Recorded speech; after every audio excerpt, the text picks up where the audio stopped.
Mr. Majewski's Anatomy 32 class lecture, Chapter 14, Part 1, Arteries, Arterioles, Capillaries. Well, as you can see, the human body has a whole lot of blood vessels, more blood vessels than we could count easily. However, we'll be focusing on the more major blood vessels for this unit. So to start with, the blood vessels form a closed circulatory system. So basically, it's kind of like a giant, I don't know if figure eight's the right word, but you got a couple of circles for the bulk of the body, a circle for the head, circles for the lungs, all coming around and going around. Now it's key to remember that for arteries, blood travels away from the heart. And then that blood goes from the arteries that are very big to arteries that are very small, down to microscopic arterioles, and then finally into capillaries, which of course are obviously also microscopic. So large to small as blood's taken away from the heart. Veins, on the other hand, carry blood to the heart. So for veins, the blood starts in the capillaries and then flows into venules, and those go into small veins, which become large veins that finally reach the heart. So functionally, you can distinguish arteries and veins by the direction blood flows. You can also distinguish it because in most cases, the blood in veins are deoxygenated because the oxygen went to the cells in the body, and blood in the arteries are oxygenated. The only exception, of course, being in pulmonary circulation. So, we got all these blood cells. We're constantly having blood vessels. We constantly have to grow new ones. This process is called angiogenesis, the growth of new blood cells. And there are plenty of times when we need this to happen. For instance, wound healing. Obviously, if you get cut or something like that, you're damaged blood vessels. It's important in the formation of the uterine lining after menstruation, that whole cycle, so that a woman's hopefully properly prepared to become pregnant should a fertilized collection of cells reach her uterus. And also, new growth can occur to bypass obstructed blood vessels so that all parts of your body can still receive the blood it needs. However, a not so good time that angiogenesis occurs is in the growth of malignant tumors. So tumors without new blood vessels can only get to a certain size, like about a size of a quarter or so. However, they are able to secrete factors that will stimulate angiogenesis, thereby giving them a supply of nutrients that allows the tumors to get huge. They can potentially get extremely huge. All right, blood vessels. Well, most blood vessels tend to have three layers. The tunica interna, which is the deepest layer, tunica media, and then the tunica interna. And here this image is that of a artery.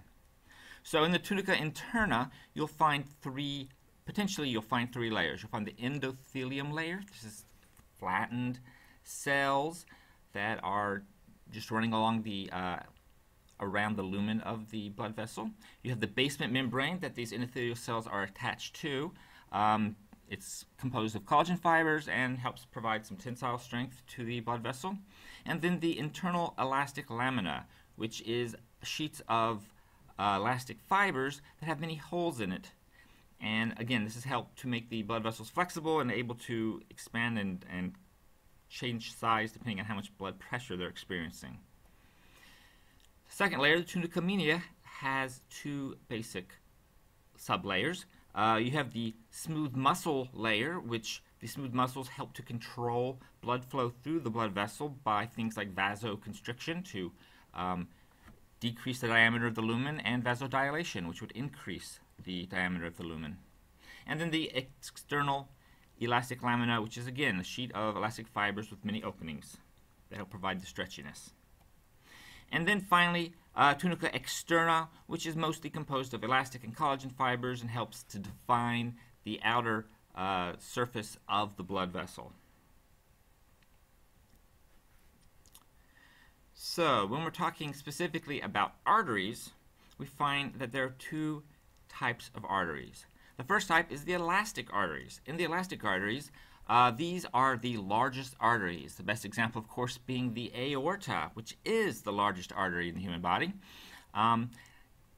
The elastic arteries have well-defined internal and and external elastic laminae, and a thick tunica media. This is all to provide strength and allow them to be very stretchy, elastic, and then return back to their original size.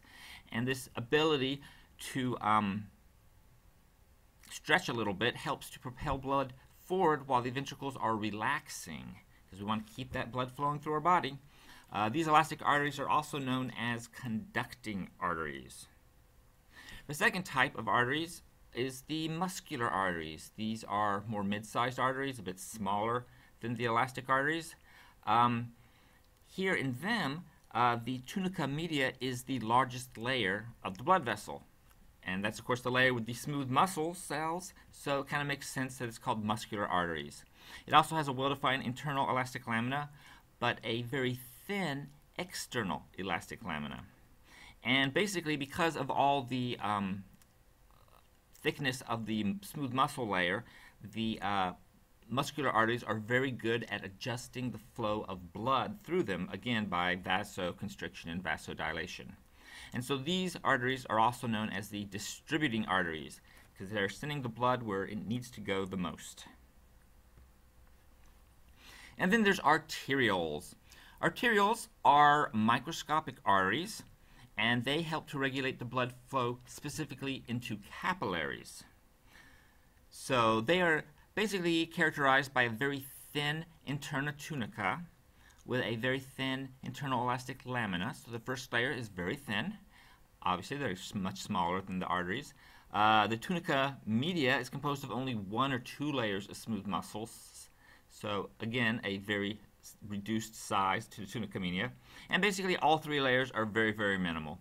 They're there, but there's not much to them. Now, the arterioles end up reaching capillary beds, and the arteriole that is at the terminal end of the whole branches of the arterioles themselves is referred to as the metarteriole. And it basically is important because the metaarteriole has a precapillary sphincter, which helps to monitor the blood flow and decide whether or not the blood should be going into those capillaries or not. And so this is referred to as the metaarteriole-capillary junction, and it is very important in regulating blood flow to certain areas to the body that may or may not need more blood. And so these arterioles are also known as resistance vessels. And then, of course, the blood will flow into capillaries. Capillaries are their own category. They're not really arteries. They're not really blood vessels. But they are extremely important, and there are millions, if not more, capillaries in the human body. These are the smallest of the blood vessels with the absolute thinnest walls. And this is, of course, because they're allowing nutrients to leave the bloodstream and fluids to leave the bloodstream to go into the surrounding area for those cells, and, of course, allowing wastes to return to the bloodstream to then be eliminated. So they lack a tunica media and a tunica externa. So they are just one layer. They're composed solely of the tunica interna. And so this just means that they have the basement membrane layer and those endothelial cells. And this allows for the circulatory exchange, which I just talked about, exchanging nutrients and wastes. And so capillaries are also, therefore, known as exchange vessels. And here you can see this cool picture of a capillary, and you can see the red blood cells. And, you know, the capillary is just barely wide enough to allow those red blood cells to pass through. So it turns out there are 3 types of capillaries. Yay! The first kind is continuous capillaries. They're basically tube-like shaped. They have a nice layer of endothelial cells, and in between the cells you'll see these intercellular clefts, so these extra little spaces between the cells. And so that allows some fluids to leave the bloodstream. And then they also have pinocytic blood vessels, which allow things to be transported through the cells through endo and exocytosis.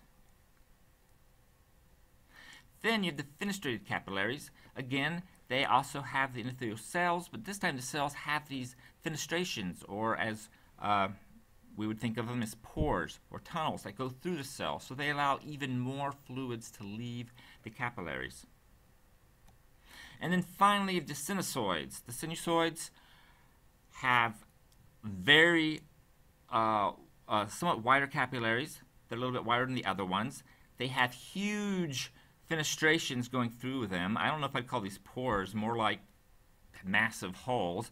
They have huge intercellular clefts between the individual cells, and their basement membrane is absent or incomplete. So this allows a lot of material to flow out of the capillaries and into the surrounding tissues. About the only thing they're not going to let through are blood cells and maybe really large proteins.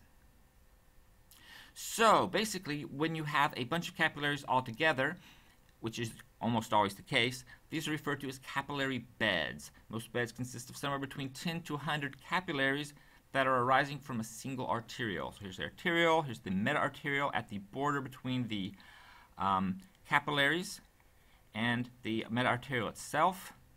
Here's all those precapillary sphincters to control blood flow into these capillary beds.